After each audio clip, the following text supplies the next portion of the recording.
Hey guys, welcome to Unbiased Rugby. Hello. Donovan here. Hello, it's Gordon here. We're on set today at Gordon's house. We've decided to move the thing across to Gordon's house. Gordon's got a little friend there that's hanging around his neck. But what we're going to do is we're going to talk about the two games of this weekend.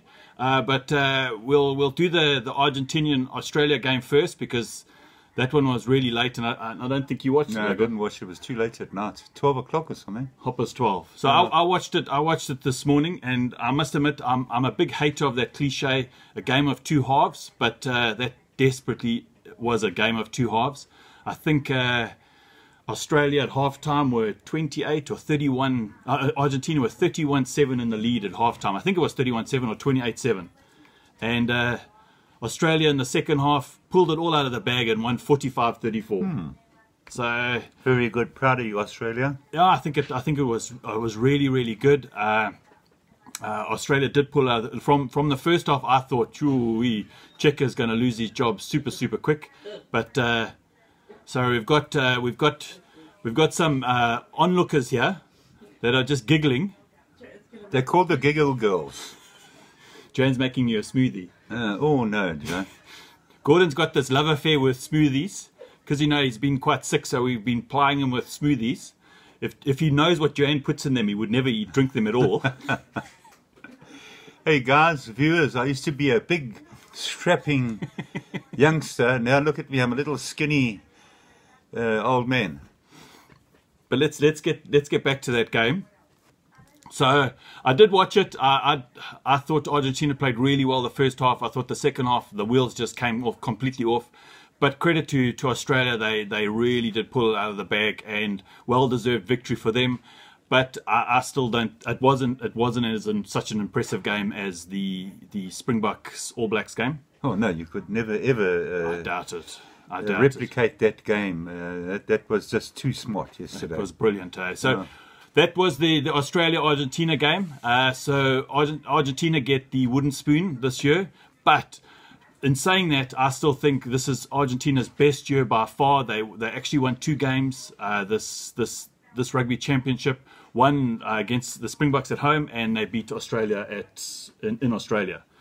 But let's talk about the main game yesterday. What do you think of the game, Gordon? Absolutely fantastic. It's one of the greatest games of rugby that I have watched for a long time. It was really an exhilarating game in terms of strength on both sides and snap speed. And for I'm a South African, guys, but my heart really lies. You can see I'm wearing black here. I've got a little lamb on me here. This is my local South African team cap, and I hate to say this in case other South Africans are watching, but my money was really spread equally because I was unsure who was going to win, but it looks like I was pretty sure because there was only a couple of points difference. But it was a very good game. It was super entertaining. Yeah. One thing I must say about yesterday's game, the most impressive thing about yesterday's game was the stadium. It was so nice to see a full Loftus. Packed. It was packed. It was just a sea of green.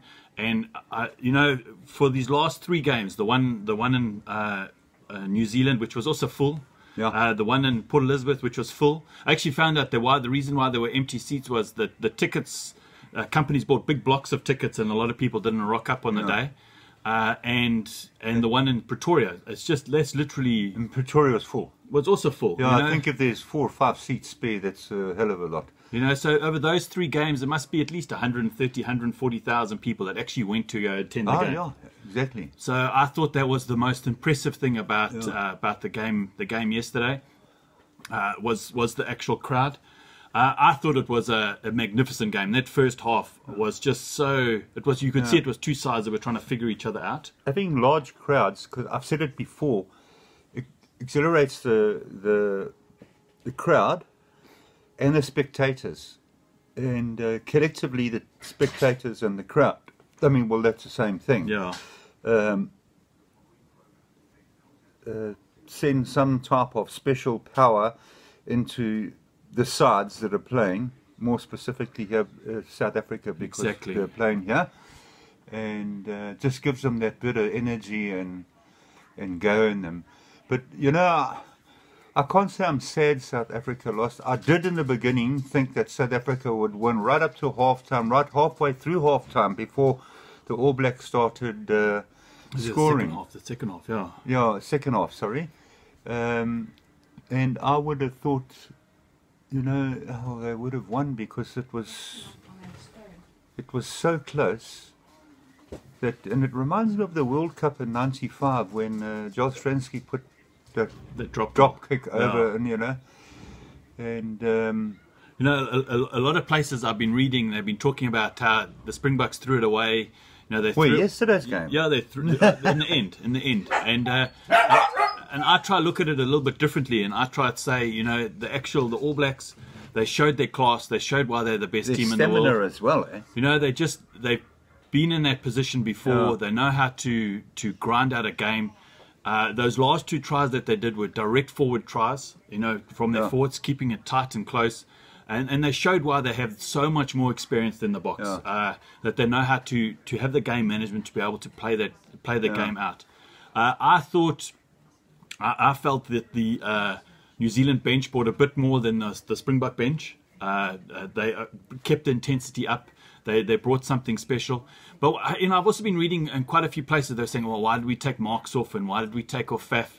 You know, last week everyone was complaining that we didn't bring on the backs. Yeah. Now they're complaining that we did bring on the backs. So I don't think you can ever win. And you know, you've got to make decisions in the moment. You see, if they don't bring, my theory is, and I'm no rugby expert, is that if they don't bring those youngsters on to, even if it's 10 minutes left of the game, where are the youngsters going to get the experience to play international rugby? Exactly. They need that. And, you know, some folks are saying negative things about our team. The reason we lost, the reason we lost is because when we make our selections, we've got BEE players. But my theory is those BEE players have actually produced a lot of, I wouldn't say would it be skill, or would it be energy level? But I believe they added a lot of advantage to the Springboks. No, I agree with you 100%. But let's go through the players. I thought Malcolm Marx had a great game. Yeah. He was man of the match. Personally, I thought he had an excellent game, and he hasn't had such a good game in such a long time. But for me, my man of the match was actually Ardie Savea. He came on for I can't remember his name now, but it'll come to me. What position? 7. So he came on for. Oh, yeah, I know the guy. He's got these huge big arms, man. But he affected the turnover, which would directly result in that South Africa wanted to go for the drop goal. He did the turnover, got the penalty. Moanga kicked right down to the end, and even scored a try. So for me, my man of the match was Ardie Savea, because he literally did change the entire aspect of the game, and he is slowly proving that he is probably the first choice part of the loose trio, and he should be part of the makeup going forward. I'd say that Liam Squire should watch his back, because he's out of job. No, it's just because Ardie Savea just brings something a little bit special. And I also noticed that a lot of people talk about, because he plays towards the ball, so whenever it comes down to the breakdown, he's always over that ball. He's always trying to compete for it. He's either he gets the ball, gets the penalty, or he slows down the opposition's ball. So for me, he was my man of the match. But I can see why they chose Malcolm Marx. But at the end of the day, I still thought it was Ardie Savea. Yeah. I looked at the tight 5 for the All Blacks. I think they performed really, really well. But of all the tight 5s that I'd say have improved the most across both teams, I would say is Frans Malherbe, the South African number 3. He went up against Big Carl, the big snort, and last week he he absolutely demolished the Argentinians, the Argentinian tight head. And Franz Malherbe, he actually stood his ground. Sorry, I've got people in the background like talking underneath their voices, and it's fairly irritating. Trying to listen to my wife, trying to pick on me. The spectators, yeah, they're picking on me. We've got both our wives sitting over here. As long as they don't start screaming, I know my wife will start screaming for the All Blacks. I don't know what my daughter Jo will scream for. I don't know. Donovan is sort of on the fence, you know. No, I'm not. Well, not on the fence. He's pretty neutral in his comments he makes, but he's not. The girls are saying he's not unbiased. Yeah, that sounds about right. But if I look at the New Zealand side, the packs were very, very evenly matched. I thought the lineouts were pretty evenly matched. I think Cody Taylor is an excellent number 2. I'm trying to think of the other. The one thing that I did notice was in the back row for the All Blacks. Now I like SBW, Sonny Bill Williams. Yeah, but I don't think he had such a great game. He has only been off rugby for he was off for a while, you know, and you could see it. He just Damon Delende was all over him, and I just felt that I don't know, he just wasn't on song. I prefer Ryan Crotty at 12. I think he's a much better 12 than a 13, but I can understand why they didn't. And when Anton Leonard-Brown came on, he did bring something a little bit special, but. Talk about a physical encounter. That was such a great game. It was all about the breakdown, and up until the absolute last minute, I still didn't know who was going to win. I tell you, spectators, you can believe that the only team. I know the New Zealanders have a lot of respect for us in South Africa and our style of playing. Now, there will be one winner, so it would either be against the best team in the world, which they are the winners, and then second, South Africa. That is my theory.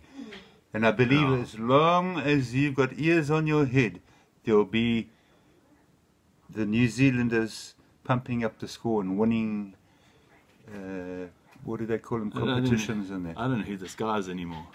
Yeah? Who? I don't know who you are anymore. I'm a New Zealander. Look, I've got black. I haven't got the accent. No, look, all I can say is in both tests, the scores were identical. So it's 2 evenly matched sides.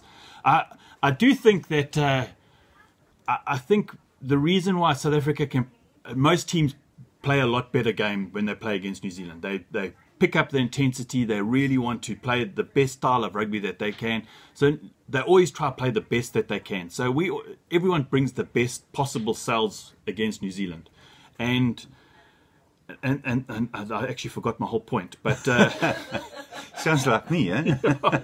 But we get to play New Zealand every single year. Yeah. So we understand how they play and where their strengths are and where their weaknesses, which are very, very few. But we get to play them every year, so the chances of us beating them eventually is going to happen. Oh, yes. Yeah, I think it's going to be a little bit different. It'll be a tit for tat. No. What I mean by that is that when we go up north, you know, we're not used to playing Ireland and we're not used to playing England every single year. And I think they might bring something a little bit different to the party that we haven't experienced yet. Slightly different style of rugby. And I think we're very fortunate that we get to play New Zealand every year. It's just when we go up north, I'm just hoping this interview tour, which in November, is super entertaining. I know New Zealand are playing England and Ireland. I think 1 week after each other. I think we're playing England at one of the games. But dubious about England. I don't know. I think they sometimes throw in surprises. Eh? I think they're going to be out for blood. You know, by losing the series to us, I think they're going to be out for blood for us. I think I'd say for me, I really can gauge where New Zealand are once they've played Ireland, because I think they've got very, very polar different kind of styles, and I think we'll know exactly who the 1 and 2 team are in the world. The England game, I don't know. I think they're going to, in front of Twickenham, they're going to run and have England's a surprise team. Sometimes it wins them all and sometimes it loses them. Yeah, I think they're on the rise. I just want to see what John Mitchell brings as a tech coach. John Mitchell, the traitor. Who did he coach? Yeah, the Bulls. ah. And I think he's a great coach, but he's still a traitor because he left the Bulls. So that's my unbiased opinion about John Mitchell. But I still think he's a great coach. But I don't know, as he's defense coach, not a tech coach. He's defense coach. But what I can say about the South African team this weekend, the Boks, it seemed like there was a very healthy balance between defense and attack. It's the guys are getting the lines, they're figuring it out, and you can see Swayze de Bruyn's influence as a tech coach, and you can see that the defensive patterns are starting to fall in place. But on the New Zealand side, I thought that was exceptional defense in the front. And there weren't many foul plays, eh? No, there wasn't. I think one, wasn't it? No yellow cards. Yeah, there were a few little pushing and shoving. You know what I saw? What really impressed me the most? It was I think it was in the 22nd minute, or I can't remember. It was that round about that time. Willie Leroux went up and he got hit and he landed straight on his back. And Aaron Smith helped him up, and he was sitting like this, and Aaron Smith was helping him. That's sportsman. Yeah. That's being a sportsman. And it's respect. Yeah, and it is respect. Yeah. If you guys can try watch, there's on the All Blacks channel. It's All Blacks TV. It's on YouTube.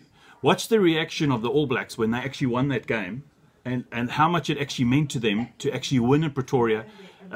Coming back from 30-12 down, I think it was 30-12 down, and actually snatching victory. It actually meant so much to them, and you could see the joy on their face, and that's what it's all about. I know when they won, they didn't run around the field like a sheep with no head on. They went and thanked. Hey, did you see those New Zealand schoolboys? In the spectator crowd. Yeah, they actually did their own haka for the All Blacks. So they were all there in the stadium. All these school kids doing it to show respect. Dressed in their school clothes or dressed? I think they were in their school clothes, but it just showed complete respect for the side. And all the All Blacks stopped and watched. Now it was right at the end of the game when the All Blacks were walking around the field. That haka, despite the quality rugby they play, has brought popularity to New Zealand. I think so too. I wish I had a New Zealand shirt with the haka on it. I've got a little what would you call it? What would you call that thing? Plaque. Yeah, it's on my front door. But possibly some kind New Zealander out there. No, we're not trying to angle for anything. Yeah, would send us even second-hand old jerseys too. We can't ask. No, I've asked. My son-in-law he's a very big guy, so he needs an extra large, and I just need a large or an extra large. I'll take a medium, thanks. No, we can't ask. Pull in your legs, guys. It's impolite to ask. Unfortunately, we can't get them here. If we do get them here, we're going to pay about 2,500 rand, and that is $2,000. No. 200. It works out to get a Super Rugby jersey in this country with delivery and everything is about 2,500 rand, which works out to about $250. Ah, that's quite a lot of money. That's a lot of money for a South African. Us poor South Africans. Especially us, because we have to film this on our phone. We don't have any special cameras. We have nothing. We're filming this. This is our expensive backdrop, which is called a curtain. We're doing it at our expensive set called the dining room table. So you got the halftime girls, huh? Yeah. They didn't want to put on their bikinis and come do a show for us. One is a bit old and past the sell-by date. And the other one's a youngster. That's my daughter, Donovan's wife. The most beautiful woman in the world. Yeah, and my wife too. I've been married to her 44 I've just got years. The look. And she's a good rugby player, right? She just gave me the look, so I'm in trouble for a bit later. But listen, guys, I thoroughly enjoyed the game yesterday. I thought it was the last 2 years, there's been 4 games that I thought were the best games of the year, and that was the Springboks versus the All Blacks at Newlands last year. It was the first test between the All Blacks and the Lions last year, and these last 2 tests between New Zealand and South Africa. I thought those were the 4 best games of these last 2 years so far. I'm waiting for the end of year because I've got a feeling that the Ireland-New Zealand game is going to be an absolute... It's a once-off kind of deal, and I think it's going to be an absolute humdinger. Yeah, so I think that might be the next game of the year. But so far, all my top 4 games in these last 2 years have all had New Zealand in it, and 3 of the games have had South Africa in. So it just goes to show I'm super happy that the Springboks are back. It wasn't some flash in the pan that happened in Wellington. We are the team that are coming back. We're almost there. We're still a few years out, but I think we're on the right track. Rusty, we've got the right coach, we've got the right players coming through, and I'm seriously looking forward to the Rugby Championship and the World Cup next year. Anything else you want to add, Gordon? Yeah, I just want to share with the spectators that you just forgive me when I fumble for words and can't remember things. I know it sounds dumb, but I'm not really dumb. It's just that my brain doesn't register because I've had cancer in the brain. It'll take about another 6 months to come right, and then we'll start remembering things and also, guys, enjoying things better. Gordon didn't start with a very high bar, so he was like this before this. It's just he's using this as an excuse. I think he's exaggerating a wee bit there, because I can qualify to talk on a good game or a bad game, and I can pick up the bad points. But as a surprise, people, next week we've got the girls, the dancing girls. We're gonna have an intro video. They've decided that they're gonna come do an intro video. Marilyn, my beautiful 60-year-old mother-in-law, is going to wear a big... 60, more than that. More than 60 is going to wear a thong. Or a gearstring. Yeah, so a G-string. Hey, you guys will run away, switch you up.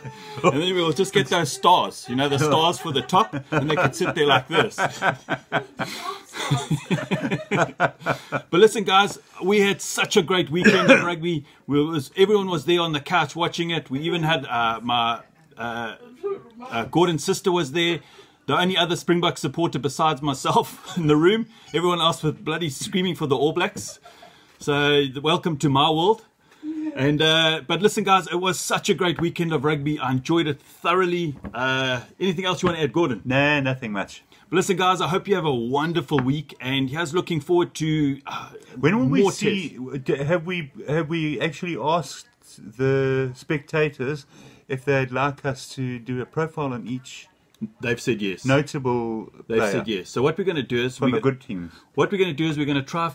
Maybe focus in on one position for our next video. We're just going to focus on one position and find the best players in the world for that one position from the various teams, and just one position. So I think we might start with somebody in the scrum, or maybe start with scrum off.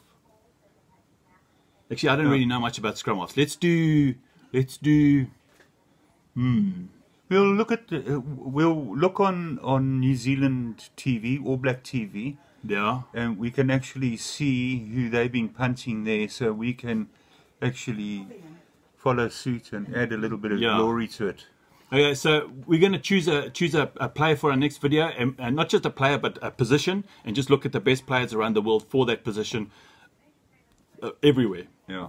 But listen, and it's only the south side, not north. No, we'll choose some north players. I'm thinking we might choose maybe something like Tated or something like that. And then we'll put them all in a huge big list, and we'll chat about them, talk about their history, how old they are, what they're bringing to the game. But listen, guys, have a great week. Chat soon. Cheers. Bye. Thank you.